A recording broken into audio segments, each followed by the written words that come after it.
morning, everybody. We have reached the last of our sections on the Old Testament today, number 5. We're going to do another quiz on Zoom a little bit later, so I'll quickly go over them with you and then we'll focus on number 5. So we have the beginnings, God creating the world, but sin messing it up, and his commitment to us through Adam and Eve, Noah, Tower of Babel, stuff like that. We've got him choosing that individual, the people that his people of promise that are going to obey him, Abraham, Isaac, Jacob. And then we've got the birth of the nation coming out of Egypt and going into the promised land. And then his plans for the nation. He starts off with the judges, but then they ask for a king. And he says, yeah, you can have a king, but it's going to be a different kind of set up, because there's going to be a prophet there, because I want to be the ultimate king of the nation. And now we're going to look today at the exile and the return. Just going to get rid of these quickly, and let's have a look how we left it last week, because the big question was, who's on the throne? And God said, yes, I will allow a king, but ultimately you are my nation. I'm the one that is on the throne. And he did this through prophets that told the king God's message, told them how to rule and how to be God's people, God's leader of the nation. And as we go through the story of those kings, more and more the people of Israel went away from God. They were a divided nation. There was the northern kingdom and the southern kingdom, and the northern nation is worse in how they sin, but the whole of society gets really messed up. Not just the kings, the people themselves.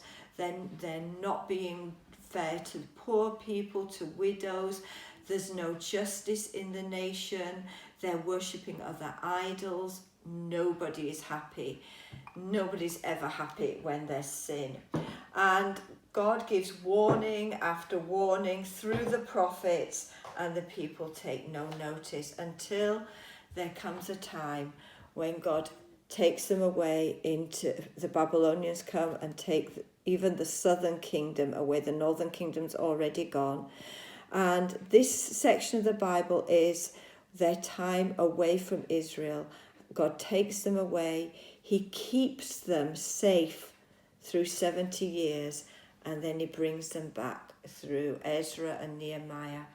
We're going to look at that. What is going on here? Now, I don't know whether when you were a little kid you had a naughty step in your house. Yeah? What was going on with that naughty step? Perhaps something your mama told you to do something, you didn't want to do it, you were being selfish, rebellious, disobedient, whatever, you're getting angry, and your mum gives you the warning, you still don't make right choices, and so she says, off you go to the naughty step. Have a think about that. And as they go away into exile, there were prophets saying, false prophets saying, you know what, God's going to get over his anger really quickly, he'll have us back soon. And that's not the issue, is it? It's not, the naughty step is not because your mum's angry and needs to get over herself. The naughty step is for a change of heart in you. Your mum would find it a lot quicker to tidy up your toys for you, but she takes the time because she wants to form your character. She wants you to grow up to be a strong man or woman of God, and she allows you that time to think and make right choices. And I think one of the most interesting passages that explains the exile comes in Jeremiah 29. It's a really famous verse, you'll have heard it a lot, and people use it. The Jeremiah says, the words of the Lord, I know the plans I have for you, declares the Lord, plans to prosper you and not to harm you, to give you a hope and a future. And people say that, you say, God's got good things for you. You're fine. God's going to give you a really nice life. He's going to bless you. That is true. But these plans that God's talking about, these good plans, aren't that he's just going to get them back into Israel and everything's going to be fine. These plans are for them to spend 70 years in exile. He says, build a house, plant gardens. In other places, he says, plant a vineyard. Now, these aren't just little things that he's going to do. He says, really settle down and be a blessing where you are. You're not going straight back to the promised land. It's not that I'm angry for a moment and I'm going to get over myself. There's something deep that needs to happen in your life. And he says, as you spend time in exile, you're going to seek me and you're going to find me. And I will be found by you when you search for me with all your heart. Ezekiel, another prophet from this time, says, it's like your heart is cold and like a stone, but I want to bring it back to a beating, proper heart that knows how to love God again. And the false prophets were saying, yeah, we're going to have you back quickly. But Jeremiah, the true prophet, said, no, exile's going to last a long time. But it doesn't mean to say God has forgotten you. There are plans and good plans that God has for you in this time to keep you safe, but to change your heart around, to make you in your heart back to the nation and the people that God wants you to be. And do you remember we talked about this earlier?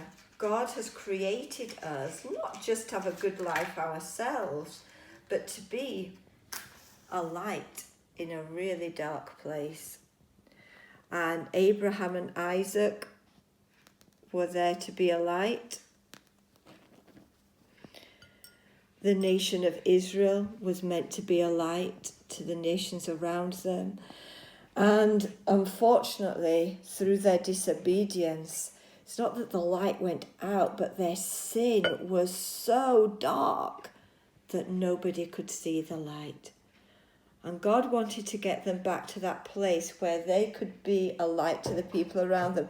And as he takes them into exile, actually Daniel is a light to the king of Babylon, to 3 kings of Babylon. Esther is a light. There are individual lights in those dark places. And the exile was a very, very difficult time. They were in the middle of huge power struggles between nations. The Babylonians take them into exile, but then the Assyrians come, the Persians come.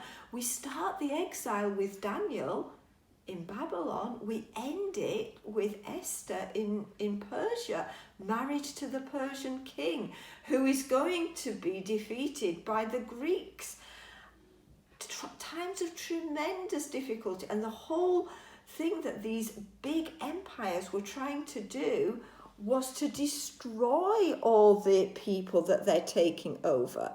They took them away from their country. They tried to destroy Daniel and his friends, taking away their name, taking away their culture. But God keeps his people safe. And you might feel very much sometimes like a tiny little light in a big dark world. A tiny little Christian in a big secondary school of lots of non-Christians. Your family might seem like a tiny little Christian family in a big non-Christian world, and the more that you go out of your family, the more it might seem that we are very, very few Christians. But that's not the point, is it? Because we're still God's people. And we have still got God on our side. We can still shine. We can shine brighter the darker the place around us. And God used people in that time of exile, and he was so faithful to them. Yes, it was hard. It was hard for Shadrach, Meshach, and Abednego. They were thrown into the fiery furnace, but God was faithful. It was hard for Daniel in the lion's den. but God was faithful. It was hard for Esther, as feels like she's the only one, and those plans to destroy every single Jew. But she tested God, and God was true to his promise, and God's going to be true to each one of us. Whatever we face in our daily life, as we try to shine for him, he will be faithful. Your light will shine. And I think the other message of the exile is that sometimes we do go away from God, and we get the warnings, and we still insist on going further away from God. But God is still with us. All our time away from him, he's still there. He'll still have people calling out to you. There'll be that message in your heart, come back to God, and God will let you return. And at the end of the exile, we've got, Ben's given me some Lego pieces, but there's that time of rebuilding. Ezra, Nehemiah, they come back, they rebuild Jerusalem, and God will rebuild your life when you come back. And just want to let you know, whatever choices you make in life, God is always there. God, there's always a place back for you. The church will always be there for you. This group of young people that you're part of will be there for you. And I just want you to remember, young people, if somebody's gone away from God, pray for them. Pray that God's Spirit will still speak to them wherever they are in that exile from him. God will draw them back, and you be there to welcome them back whenever God has drawn them back to him. So, challenge for today. Be that light in the darkness. Wherever God's taken you, wherever he takes you in your daily life, in your class at school, whatever challenges you face, God will be faithful to you. You can't test God beyond his ability to be faithful and to take care of you. Hope you have a really great week, and I will see you later on Zoom. Bye.